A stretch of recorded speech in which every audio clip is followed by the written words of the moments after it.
देखिए आज हम लोग पढ़ेंगे time period of simple pendulum, है ना। Time period of simple pendulum, ठीक है। पहले तो आपको ये बता दें कि पेंडुलम्स जो पेंडुलम जानते हो ना, पेंडुलम्स जो होते हैं वो कितने प्रकार के होते हैं, मतलब कई प्रकार के पेंडुलम्स होते हैं।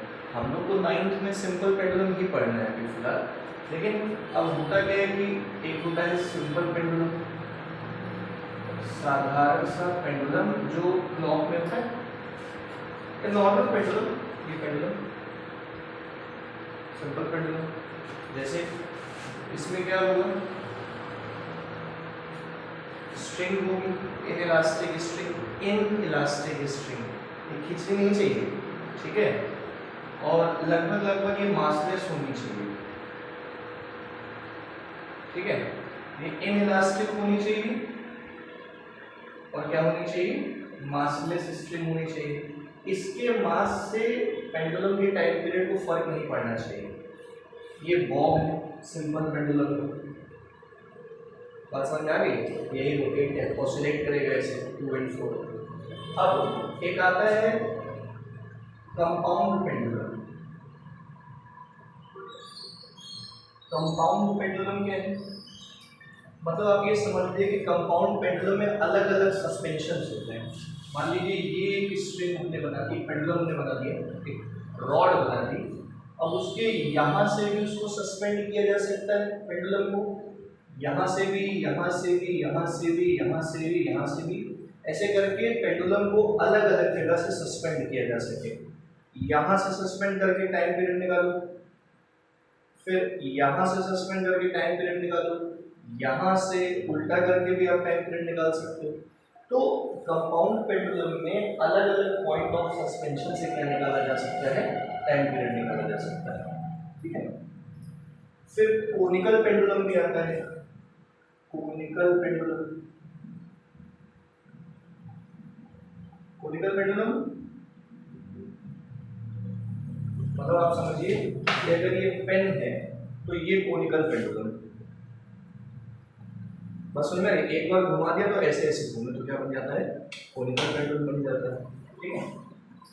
हम लोग को केवल क्या पढ़ना है, सिंपल पेंडुलम पढ़ना है, ठीक है। सिंपल पेंडुलम क्या है, सिंपल पेंडुलम का काम है, सिंपल पेंडुलम जो होता है वो एक इनइलास्टिक और मासलेस स्ट्रिंग से, बॉब और मासलेस स्ट्रिंग से जुड़ा होता है, कंस्टिट्यूट होता है। एक मासलेस स्ट्रिंग रहेगी, एक बॉब रहेगा और ये पूरा क्या बन जाएगा, सिंपल पेंडुलम बन जाएगा। बात समझ में आ रही है बॉब। अब हमने इस पेंडुलम को जो है हल्का सा फोर्स दिया, जिसकी वजह से पेंडुलम यहां से यहां आ गया, और फिर जब यहां पहुंचेगा तो कुछ देर बाद यहां से यहां भी आएगा। बात समझ में आ रही है। पेंडुलम के इस मोशन को क्या कहते हैं, to and fro motion, to and fro motion, oscillation, ठीक है। अगर ये पेंडुलम है, ये पेंडुलम है तो ये टू एंड फ्रो मोशन, और ये बात। अब यहाँ पे पेंडुलम को समझने के लिए कुछ टेक्निकल टर्म्स को समझना पड़ेगा, इसके ऑसिलेशन को समझने के लिए कुछ टेक्निकल टर्म्स समझने के लिए। सबसे पहला क्या है, एम्पलीट्यूड। एम्पलीट्यूड बड़े ए से नोट कर सकते हो, छोटे ए से नोट कर सकते हो, तो आपके ऊपर, चाहे बड़े ए से नोट कीजिए चाहे छोटे ए से नोट कीजिए। इसकी यूनिट भाई ये लेंथ है, एम्पलीट्यूड क्या करेगी, लेंथ है, तो इसकी यूनिट क्या होगी, मीटर हो सकती है, सेंटीमीटर हो सकती है, जो भी लेंथ की यूनिट होती है मोस्टली सेंटीमीटर रहता है, ठीक है। अब ये एम्पलीट्यूड है, जैसे मान लीजिए अगर ये बॉब है और ये पॉइंट ऑफ सस्पेंशन, यहाँ बॉब है और ये पॉइंट ऑफ सस्पेंशन, ठीक है।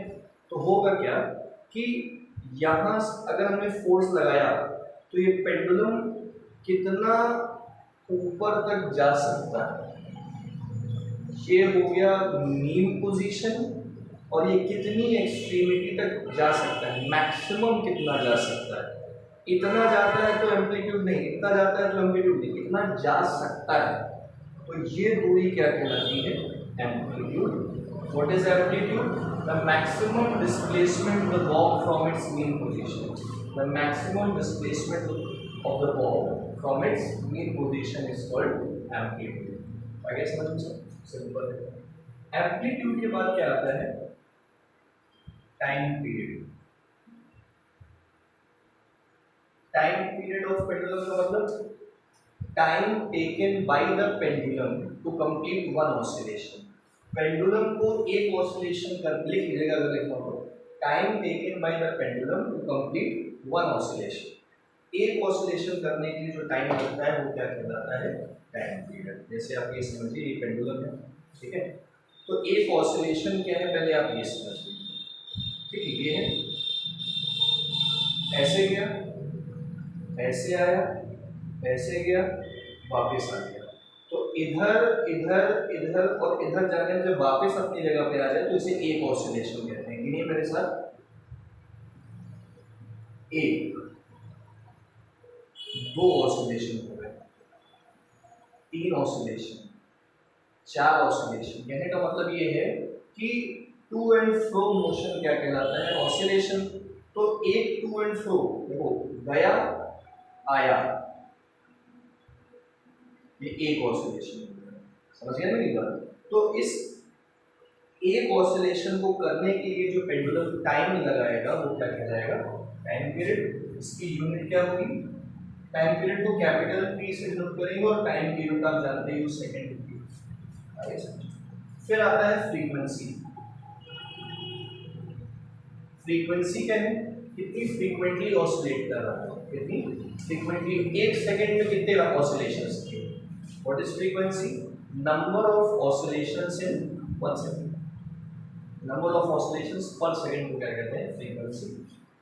एफ से नोट करते हैं, फ्रीक्वेंसी की यूनिट पर सेकंड, और पर सेकंड या फिर इसी को क्या कहा जाता है, हर्ट्ज।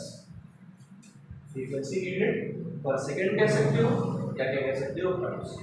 अब टाइम की यूनिट है सेकंड, फ्रीक्वेंसी की यूनिट है पर सेकंड, तो time is reciprocal of frequency. Time period of anything is reciprocal of frequency. Pendulum के ऑसिलेशन का टाइम पीरियड फ्रीक्वेंसी के रेसिप्रोकल, ठीक है। एक बार फिर से बोल रहा हूँ, what is amplitude, the maximum displacement of bob from its mean position. What is time period, time taken to complete one oscillation is called time period. Frequency क्या है, एक सेकंड में कितने oscillation, number of oscillations in 1 second. Time और frequency में यही फर्क है, time period is time taken to complete एक ऑसिलेशन, फ्रीक्वेंसी एक सेकंड में कितने ऑसिलेशन। ये फॉर्मूला दिमाग में रखिएगा। टाइम पीरियड का एक और फॉर्मूला भी है वो बताने जा रहे हैं, ये आपको समझ में आ गया, देख लीजिएगा।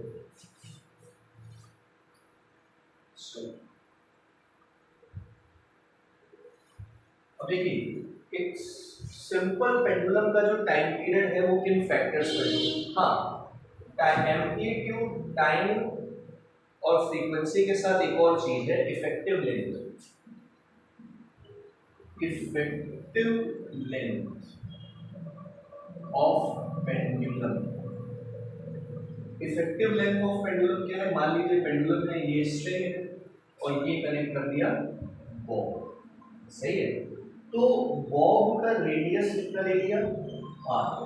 बॉब का रेडियस है आर और स्प्रिंग की लेंथ है एल डैश। बॉब का रेडियस कितना है आर और स्प्रिंग इससे कनेक्टेड, इसकी लेंथ कितनी है एल डैश। तो एल डैश प्लस आर, यहां से यहां तक की दूरी plus radius is point of suspension से ओ की दूरी, और पॉइंट ऑफ सस्पेंशन से ओ की दूरी को कहते हैं इफेक्टिव लेंथ, समझ गए। Point of suspension of pendulum से लेके सेंटर ऑफ पेंडुलम की दूरी को क्या कहा जाता है, effective length of the pendulum. अब देखो इसमें आप लोग को किसी भी पेंडुलम, मान लीजिए हम लोग यहाँ पे एक पेंडुलम है ऑक्टा अकेडमी में, इस जगह पे हम जो है एक्सेलरेशन ड्यू टू ग्रेविटी निकालना चाहते हैं। बात समझ में आ रही है? एक एक्सपेरिमेंट होता है कंपाउंड पेंडुलम का, सिंपल पेंडुलम से भी कर देते हैं। किसी भी जगह पे, रायबरेली में, इंदिरा नगर में, ऑक्टा अकेडमी में, यहाँ पे हम लोग जो है एक पेंडुलम की मदद से एक्सेलरेशन ड्यू टू ग्रेविटी निकालते हैं। यहाँ ग्रेविटी का एक्सेलरेशन कितना है उसको निकालने के लिए फॉर्मूला बनाते हैं, T equals to 2 pi under root L by G। This is formula for the time period of pendulum, है ना। और इसी फॉर्मूले की मदद से हम लोग एक्सेलरेशन ड्यू टू ग्रेविटी निकाल सकते हैं। ठीक है, बहुत सिंपल सा एक्सपेरिमेंट होता है फिजिक्स में, और बड़े होंगे तो आप लोगों को पता चलेगा, या हो सकता है कराया जाए। इस फॉर्मूले से क्या समझ में आ रहा है? टाइम पीरियड है, small L effective length of pendulum है, जी एक्सेलरेशन ड्यू टू ग्रेविटी है, पाई आप जानते हो कांस्टेंट है। ठीक है, तो अगर मान लो किसी जगह पे इफ जी इज कांस्टेंट, अगर किसी जगह पे जी कांस्टेंट है तो time will directly be proportional to square root of length. बात समझ में आ गई? तो इससे एक रिलेशन बन के आया, मतलब इससे क्या समझ में आ रहा है कि जैसे जैसे लेंथ बढ़ेगी, जैसे जैसे पेंडुलम की लेंथ बढ़ेगी, वैसे वैसे पेंडुलम का टाइम पीरियड भी बढ़ेगा। मतलब लंबा पेंडुलम ज़्यादा टाइम लेगा एक ऑसिलेशन करने पे, छोटा पेंडुलम कम टाइम लेगा एक ऑसिलेशन करने पे। मतलब जितनी लेंथ कम होगी टाइम पीरियड उतना ही क्या होगा, पेंडुलम का कम हो जाएगा। बात समझ में आ गई? तो इससे क्या रिलेशन बन के आता है, P1 upon P2 is equals to under L1 upon L2।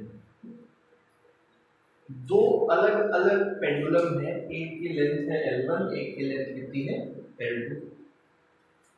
तो दोनों के लेंथ के रेशियो का अगर अंडर रूट कर दिया जाएगा तो टाइम पीरियड का रेशियो आ जाएगा। अभी क्वेश्चन करा देंगे इसको। दूसरा देखो, अभी G कांस्टेंट, अब हम क्या करते हैं, अगर L इज कांस्टेंट, अगर दो पेंडुलम है उनकी लेंथ सेम L, लेकिन एक पेंडुलम जो है अर्थ पे, जहां पे G की वैल्यू 9.8 मीटर पर सेकंड स्क्वायर, और एक पेंडुलम जो है वो मून पे लेके गए, समझ गए, वहां पे G की value, acceleration due to gravity की वैल्यू अर्थ के मुकाबले 6 गुना कम।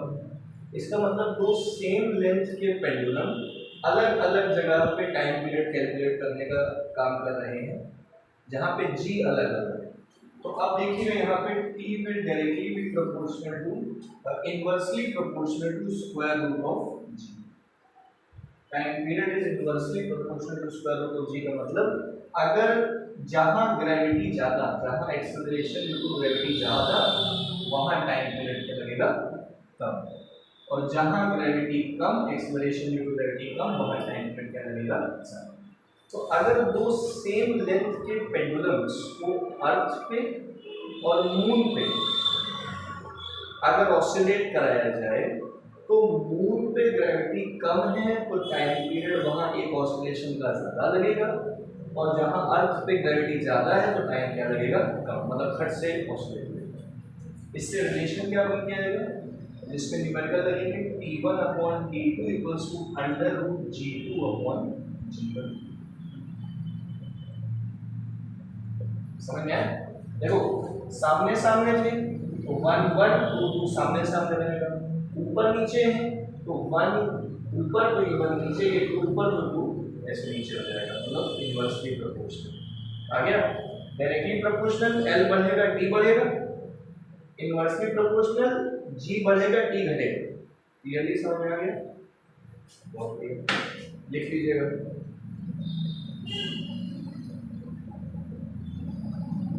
ठीक है, न्यूमेरिकल्स तो डायरेक्ट फॉर्मूले पे हो जाएंगे, ऐसी कोई बहुत बड़ी चीज नहीं है, आप बस समझ लीजिए।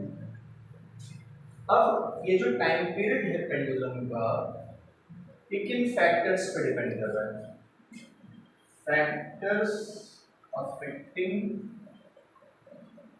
Time period of pendulum, factors affecting time period of pendulum. अभी अभी फॉर्मूला पढ़ा आप लोगों को, T equals to 2 pi under root L by ji.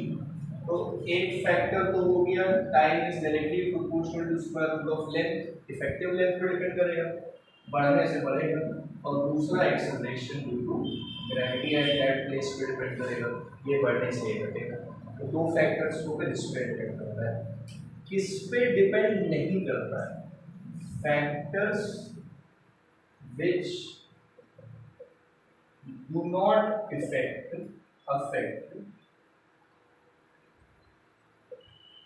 T। किन फैक्टर्स पे T नहीं डिपेंड करता, अफेक्ट T। बात समझ आ रही है?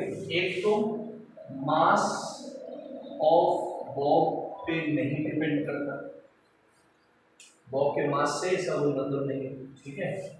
एम्पलीट्यूड से कोई मतलब नहीं है, मतलब आपसे मैं ये कह रहा हूँ कि एक बार मैंने क्या किया, इस डंडे को, इस पेंडुलम को इतना एम्पलीट्यूड दिया और फिर छोड़ा, टाइम पीरियड से कोई मतलब नहीं है, चाहे इतना एम्पलीट्यूड दिया फिर छोड़ा, एम्पलीट्यूड चाहे जो दोगे या जो हो, टाइम पीरियड से उसका कोई मतलब नहीं।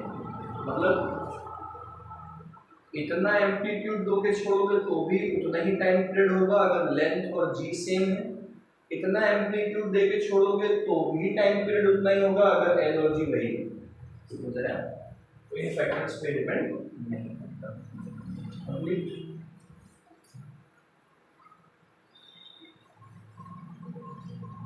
ठीक है, अब क्वेश्चंस तो डायरेक्ट लग जाएंगे, क्वेश्चंस में सब कुछ बहुत बड़ी चीज नहीं है, न्यूमेरिकल्स बहुत इजी लग जाएंगे।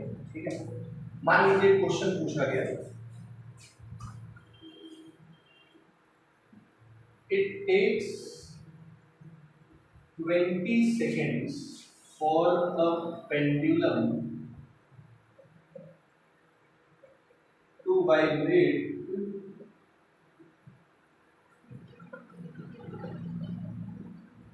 for 40 oscillations to take place।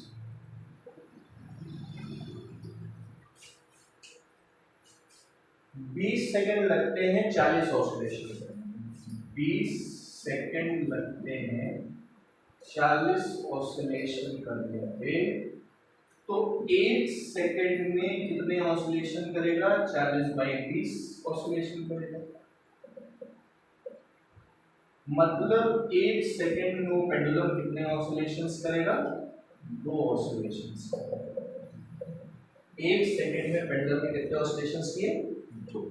अब एक सेकेंड में कितने ऑसिलेशन किए मैंने आपको बताया था, इसे फ्रीक्वेंसी कहते हैं, समझ गए।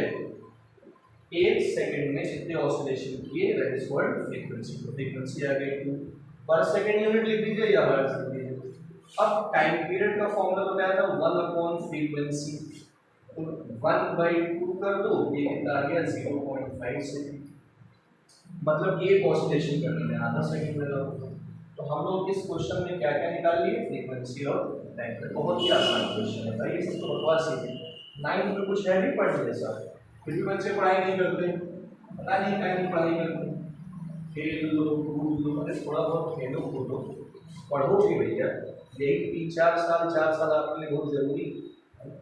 तो कहने की बातें, पढ़ाई तो हमेशा रहेगी, केवल बोला जाता है ये 3-4 साल जरूरी है, ये बोले, पढ़ाई जिंदगी भर चलने वाली है आपकी। ठीक है, तो बचना नहीं है पढ़ाई से, पढ़ाई के साथ साथ लाइफ को लेके चलना होता है, बहुत सिंपल सी चीज़ है ना। फिर अगला क्वेश्चन देखेंगे, calculate the time period of pendulum having length 10 centimeter and acceleration due to gravity at that place is 10 meter per second square। एक पेंडुलम का टाइम पीरियड बताना है जिसकी लंबाई इतनी और एक्सेलरेशन ड्यू टू ग्रेविटी इतनी है। ठीक है, अब देखो टाइम पीरियड का formula 2 pi under root L by G, 2 into pi की वैल्यू 3.14 ले लो, लेंथ है 10 सेंटीमीटर, ध्यान देना बोलना, लेंथ क्या है 10 सेंटीमीटर, तो सेंटीमीटर को मीटर में चेंज कर लो, यानी कि 0.1, 10 सेंटीमीटर 0.1 मीटर अपॉन जी कितना है 10, सही है। तो 2 इंटू 3.14, ये आ गया 8/100, 6.28 इंटू 1/100 का अंडर रूट 1/10, ये आ गया 0.628 सेकेंड टाइम डिपेंड होकर टाइम पीरियड आ गया। इसका रेसिप्रोकल कर दो तो फ्रीक्वेंसी आ जाएगा, कोई बड़ी चीज नहीं है इसमें। क्लियर हो गया, हटा दें, बहुत बढ़िया।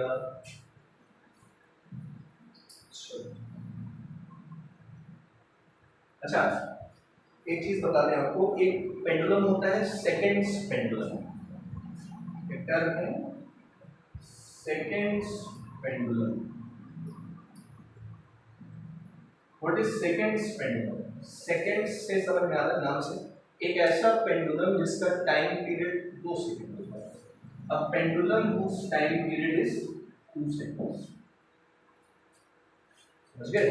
तो सिंपल सा क्वेश्चन एक करते हैं इसमें। A seconds pendulum is at a place. A seconds pendulum is at a place, ठीक है, where acceleration due to gravity is 9.8 metre या कुछ घटा बता दो 2 मीटर पर सेकेंड स्क्वायर। एक सेकेंड पेंडुलम एक ऐसी जगह पे है जहां पे एक्सेलरेशन ड्यू टू ग्रेविटी कितनी है 2 मीटर पर सेकेंड स्क्वायर है। तो फाइंड इट्स लेंथ, तो पेंडुलम की लेंथ कितनी होगी, है ना। इन जनरल तो सेकेंड पेंडुलम की लेंथ 1 मीटर ही होती है इन जनरल, लेकिन यहाँ पर क्वेश्चन के हिसाब से देखो तो टाइम पीरियड का formula 2 pi under root L by G. Time period of second pendulum कितना होता है 2 second, equal to 2 pi under root length निकालनी है, एक्सेलरेशन ड्यू टू ग्रेविटी कितनी है 2 दे रखी है। तो ये 2 से 2 कट गया, अच्छा 1 is equal to 3.14 under root L by 2, सही है।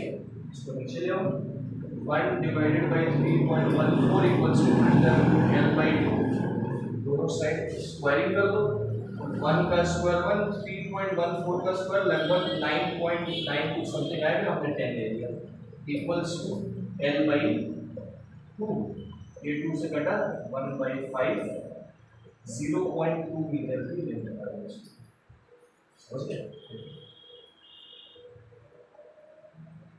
अगर ना समझ में आए तो शाम को कोचिंग आके, कुछ भी ना समझ में आए, छोटी सी भी चीज ना समझ में आए तो एक बार वीडियो रिपीट करके देखो, नहीं शाम में कोचिंग आके आप लोग देख सकते हो, पूछ सकते हो, ठीक है।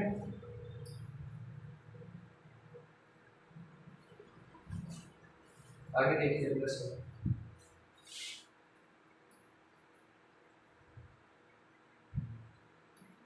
Two pendulums of length 9 centimeter and 16 centimeter, ठीक है, are at a place where g is equal to 9.8 metre per second square. दो पेंडुलम है, एक की लेंथ कितनी है 9 सेंटीमीटर, एक की लेंथ कितनी है 16 सेंटीमीटर, ऐसी जगह पे है जहां पे जी कितना है 9.8 metre per second square. Find ratio of their time period, दोनों के टाइम पीरियड का क्या पता करना है, रेशियो। टाइम पीरियड का रेशियो निकाल देते हैं। अभी मैंने बताया, देखो टाइम का formula 2 pi under root L by G होता है। अब कह रहा है कि जी 9.8 है, मतलब दोनों पेंडुलम्स के लिए जी 9.8 है, मतलब जी कांस्टेंट हो गया। तो time will directly be proportional to square root of length. तो T1 by T2 is equals to under root L1 by L2, सही है। तो T1 by T2 is equal to under root, पहली लेंथ 9, दूसरी length 16 दोनों centimetre में है, दोनों सेंटीमीटर में है, दोनों सेंटीमीटर ये आ गया 3 ये टाइम पीरियड का रेशियो आ गया। ठीक है,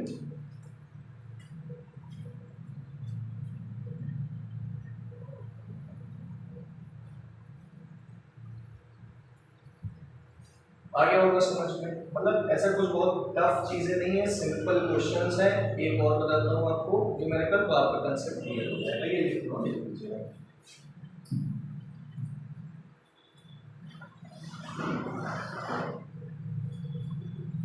देखिए a second's pendulum is taken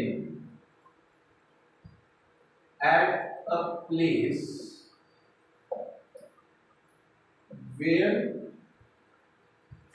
acceleration due to gravity is 1/4 as compared to Earth.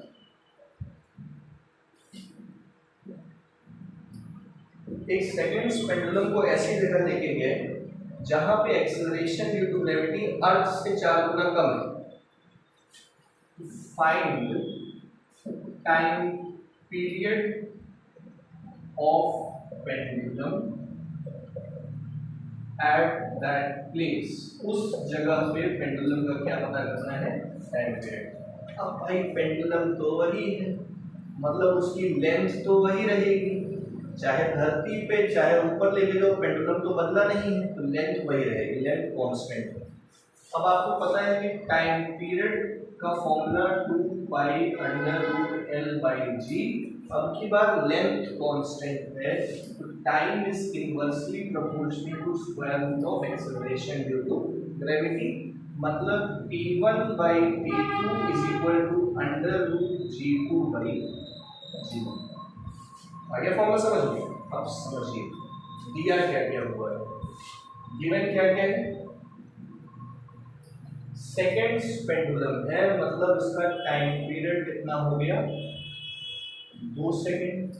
और ये जब अर्थ पे रहा होगा तो अर्थ पे जो एक्सेलरेशन ड्यू टू ग्रेविटी की वैल्यू है उसको हम कह देते हैं जी।